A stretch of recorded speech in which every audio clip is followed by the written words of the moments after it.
অবৈধ মদের কারখানায় হানা আবগারি দপ্তরের। উদ্ধার বিপুল পরিমাণে অবৈধ মদ। ঘটনায় ব্যাপক চাঞ্চল্য ছড়িয়েছে ময়নাগুড়ি ব্লকের রামশাহী গ্রাম পঞ্চায়েত এলাকায়।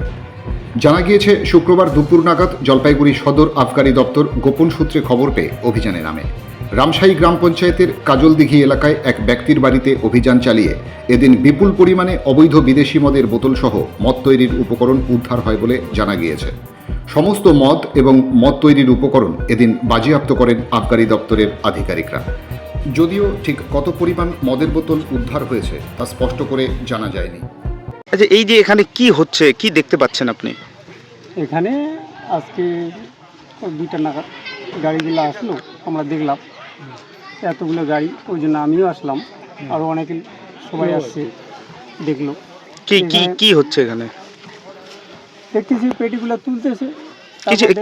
কিসের পেটি ওগুলো? ওগুলো দেখলাম তো কি আইবি, আইবি, মদের বোতল ওগুলো। আপনারা কি জানতেন? আপনারা তো স্থানীয় বাসিন্দা। আমরা তো এখানে মদ যে বানানো হয় এটা জানি না, আজকেই জানলেন? আজকেই জানলাম। হ্যাঁ,